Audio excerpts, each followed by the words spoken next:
Okay, everyone, welcome back to another episode of Line Your Own Pockets. We got a potentially spicy episode today. We're going to talk about both me and Dave, in particular, and us no longer being a part of Trade Ideas and kind of what happened there. And more importantly, if you've been a follower of me, you've probably already seen the video that I put out. So I'm going to be grilling Dave on all the juicy details. So stay tuned. You can put aside one of your Netflix drama shows today and just watch Line Your Own Pockets instead.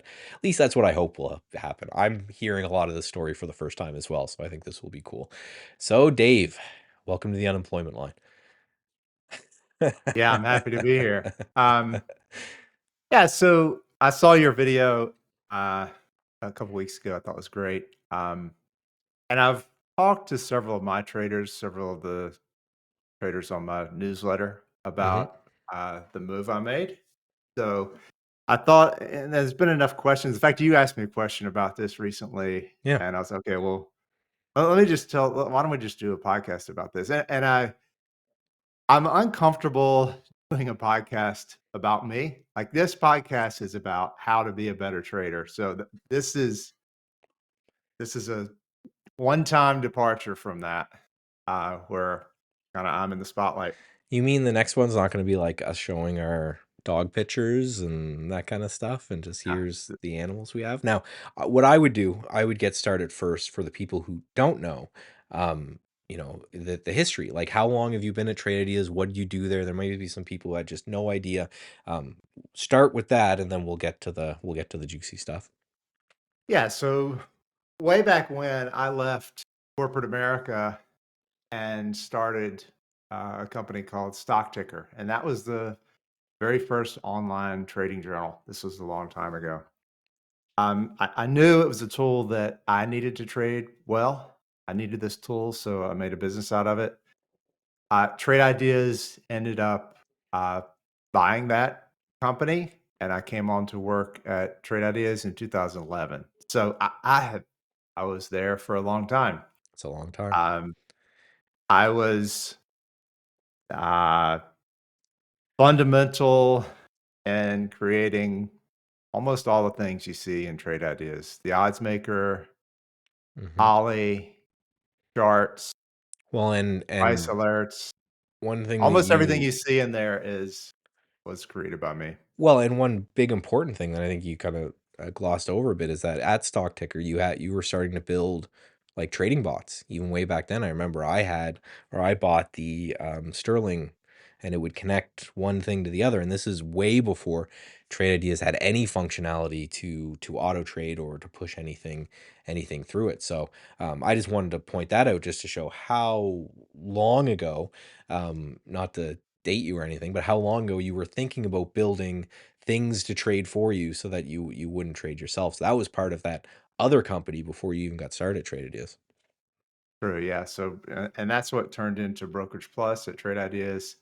All that came from tools that I'd created for myself to trade in with various forms of automation. Mhm. So, at some point, this was probably 3 or 4 years ago, I So came to wait, the realization. so 3 to 4 years ago, we're talking 2020, right? Just in case someone's watching this 10 years from now, right? So pandemic era. Yeah, so I came to the realization that the direction that Trade Ideas was going was different than the people I wanted to help. The traders that I interact with and that I work with and that I am are traders that like we have to trade. It's a core part of our being. We're not hobbyists. And the people that I work with and the people that I help the most are people that they have a very innate reverence for the markets and they have to trade. This is what they do. Hmm. And it became clear to me that I think I was the only one like that at Trade Ideas. Everybody sort of made occasional trades, but there were no real traders that had to do it and that were constantly thinking about it. And And you mean in the upper echelon, let's just say the decision makers, I guess, right? Because a lot of I know the support staff and that kind of stuff are more, but you're talking about the guys who pulled the buttons of what was going to get worked on next. They weren't as focused anymore on actually learning to or building up trading things with edge is kind of what you're saying there. Yeah. Yeah. And I could tell by the, just the marketing direction they were taking that they were going after a different trader than I thought was appropriate, right? Hmm. I it became very clear to me that the direction was not optimal. Let's just put it that way. Um, so I realized that so at some point in that time, I realized I'm gonna have to leave. And I never thought I thought I would be working for Trade Ideas forever. Um, I mean, I loved what I was doing there. I know I was creating a lot of tools that actually help traders trade well. Hmm. And I still hear from traders today that they rely on Trade Ideas in a way that, like, they ask me, "Dave, what happens if Trade Ideas goes away?" Like, I know that I'm vulnerable here with my strategies because I use Trade Ideas to for strategies they trade. So it became clear to me that the direction of Trade Ideas, they were going after a different customer. So I knew I had to leave. So, okay, well, what do I want to do? And another thing became very clear to me as I was thinking through this. I have so much, I could tell that I was trading, my strategies were doing well, making money most every month. But I knew that if I could focus on my trading, I could be doing a lot better. Yeah. That was and I had, I didn't I just had that feeling. I knew that to be the case. So, uh, that became clear that that was gonna be one of the ways that leaving would be a big payoff. Um, so the other thing I was thinking about is, you know, throughout my whole career, I've been on this mission, and I couldn't really clarify it until I started thinking about it. I'm on a mission to create the most trading edge in the world that I can through my own trading and through the traders that I coach and help. And it became clear to me that Trade Ideas was not the way to do that, the direction that it was going. Hmm. So I I knew that if I just put in a 2-week notice that that wasn't gonna be good for Trade Ideas. I always wanted to leave it in the best place that I possibly could leave it in. So, I talked to the CEO, Dan, about it probably 16 months ago, a couple years ago. So that's a big leap from 2020 was when you were like, okay, these things are starting. And then 16 months ago would be 2023-ish. Probably. Yeah. Would be so for those 3 years, it was just about um trying to figure out what's next, thinking about all of those different. Okay, because that makes sense. It's a big move, as you said. You're there for 10 years or so, so to make a big move like that, it just takes. And I just wanted to kind of point that out for the audience too, that this wasn't just something that you flipped over your desk one day because someone said a bad word to you, right? That's a lot of thought and introspection that went into that. Yeah, and I'm not someone to make rash decisions. I probably take too long to make decisions sometimes, Hmm. I'm sure. So this is something that I really wanted to think about because I love Trade Ideas. I still love Trade Ideas. I still use Trade Ideas. So it was just a big decision I really wanted to think through. Um, a lot of people don't think about day traders as overly cautious, but I definitely feel like I'm overly cautious sometimes. Hmm. Um, so I mentioned it to Dan that I wanted to go part-time, and he didn't react so, uh, positively that first, when we first had that conversation.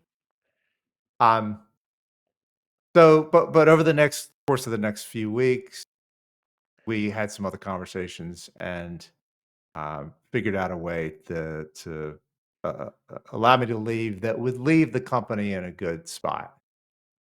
And we've definitely done that.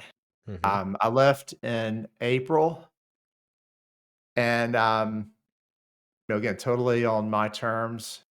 This is my was my choice the whole time. Um, and I got instant confirmation that this was the right move because my trading, as soon as I was able to focus more on it, my trading started going great. And that was just confirmation that I had faith that that was going to happen, but I wasn't sure. Mhm. But right away, my trading from that point forward went up big time. So, Well, let's and let's zoom in on that a little bit just because I think that'll be interesting for the audience. As someone who is, like, fully automated, right? Sometimes, right, you join this call and we're in the green room, Dave's like, "I sent out 100 orders today," and then just shuts everything down and moves on. So, I think a lot of people would assume, "Oh, he has now more time to stare at the screen as opposed to, the code base for trade ideas or something like that." But that's obviously not what you're doing, right? You send your orders and you move on with your life. So what do you think was uh, the either freedom of mind or freedom of time that you like? Where do you allocate that in order that you saw that big jump kind of right away? I think that'll be interesting.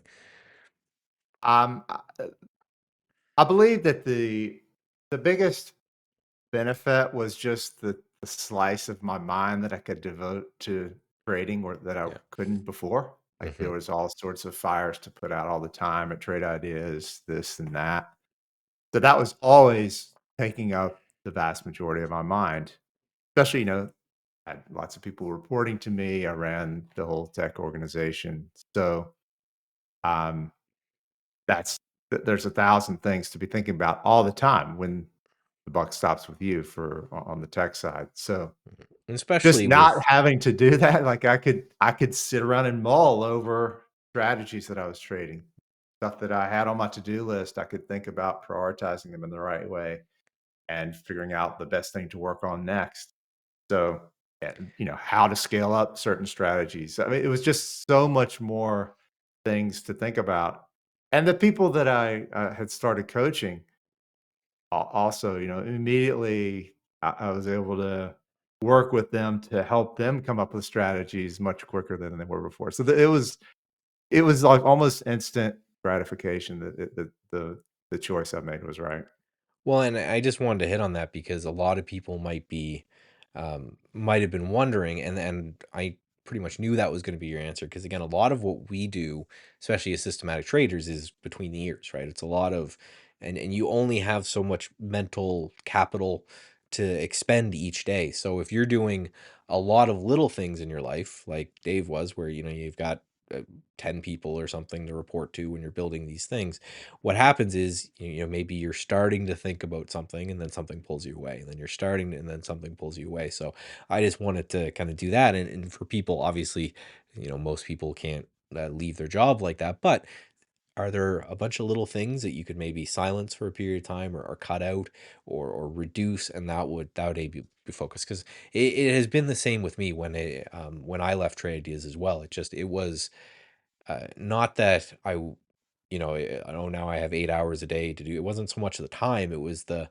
little pinging of Slack notifications, and oh, I have to go to this meeting and I have to go to that meeting, and just cutting a lot of that out just allowed me to sit and focus on some of the strategies that I had been on the cusp of and been able to push forward. So, I guess just a takeaway for viewers is if you just have a couple things that you can say, I can even for like a week at a time. Say just I'm going to ignore this for a week at a time or something. I think that would be a big boon to a lot of people's trading.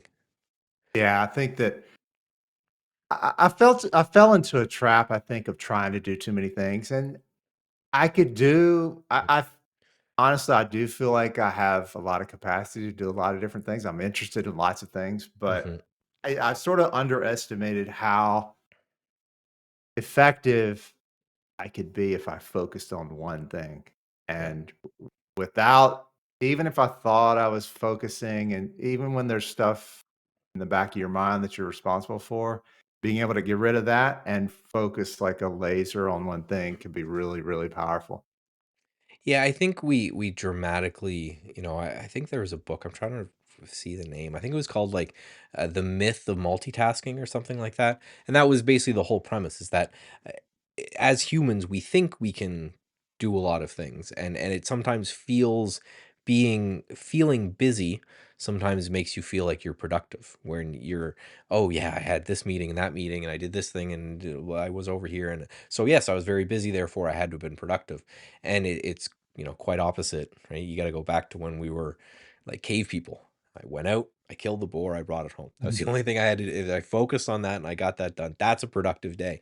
Me walking to 7 different places wouldn't have done anything. I think it's the same way when it comes to our mind now, is we have to focus. I went from, I'm a task person. Every morning I wake up and I write all my tasks for the day and then I do them.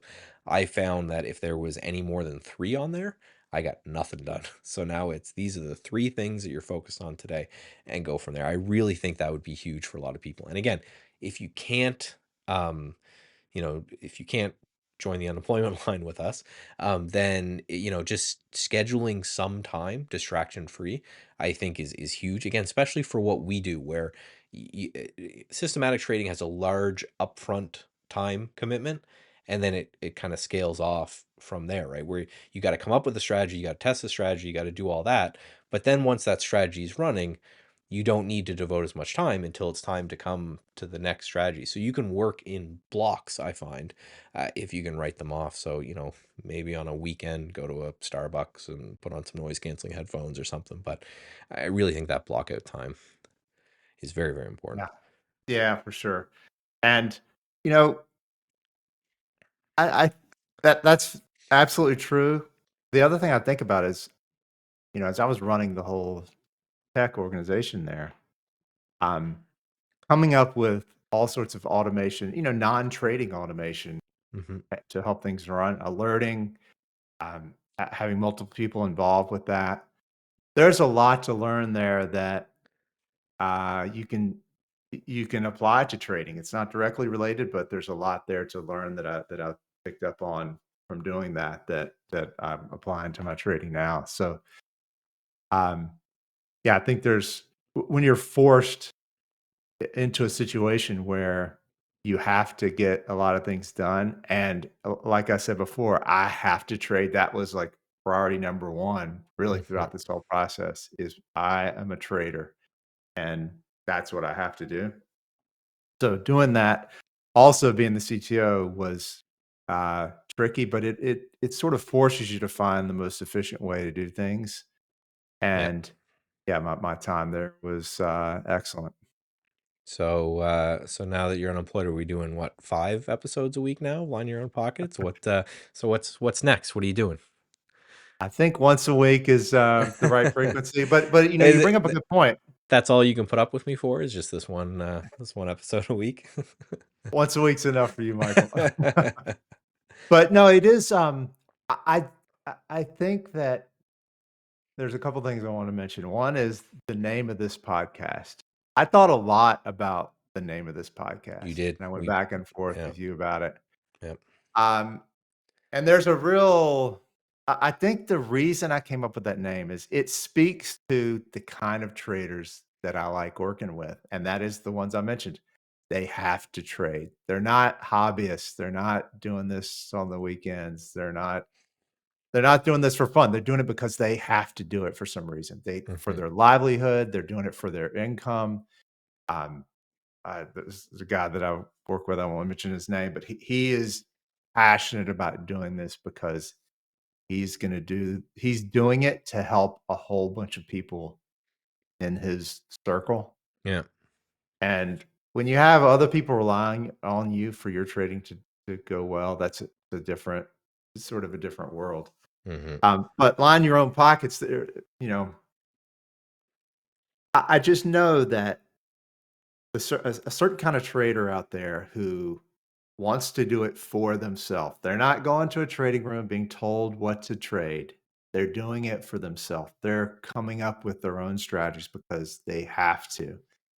That's the kind of person that have always thought would be I always think about as a listener to this podcast. And the reason we call it line your own pockets is that I put own in there for a very specific reason. You're not you're not lining somebody else's pockets through a trading room or paying for their stock picks, paying for their system, whatever. You're lining your own pockets. And I that is the mission that I'm on, to help the most number of traders do that and to maximize the trading edge I can in the world. I mean, it sounds like a I know it sounds kind of audacious, probably sounds arrogant. But I fully believe that that is the mission I'm on, and I can see every day that I talk to every day to traders that I know that could be a lot better than they are. Well, and the beauty of it is that you have found a niche, right? And then it's just for just business talk, I guess, outside of particular trading talk.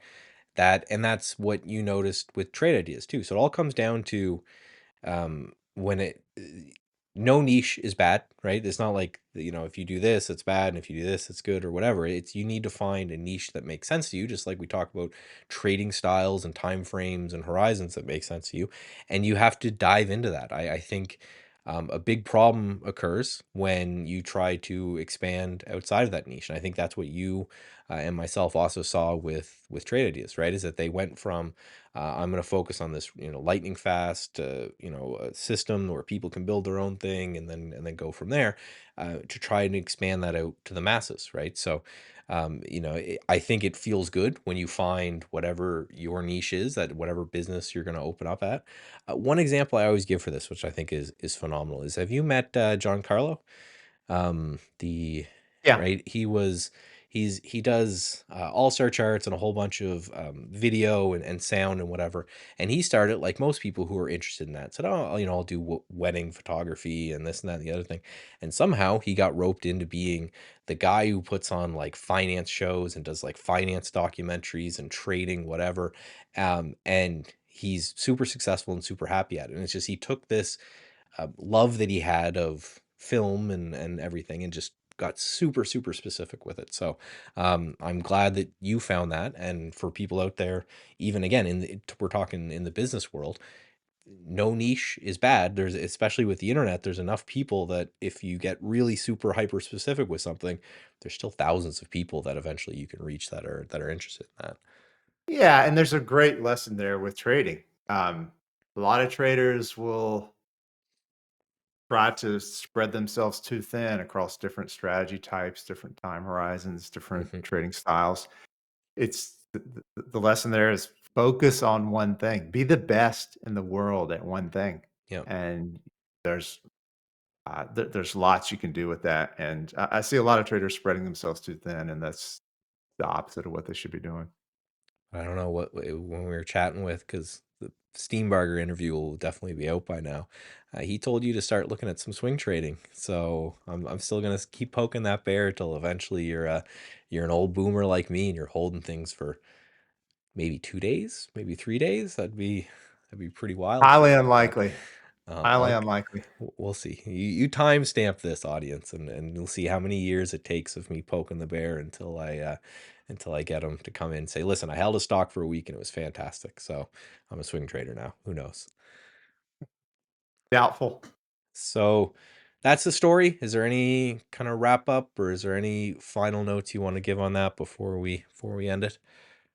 Um, I don't think so. I think just the main point here is I'm really passionate about helping people that want to help themselves and want to create their own strategies. That's why I have my newsletter, and that's who I have in mind when every I write to that. Mhm. So yeah, I think Cool. that's it. Well, you can see both of us on the unemployment line if you get there. But I'm just excited because I think that's going to mean more content. I'll bring it out of him eventually. We'll be doing a road show, right? Two of us will get in an old beat up 1980s Chevrolet, and we'll just start driving around, see if anyone wants to listen to us rant about systematic trading. Sell out Yeah, studios.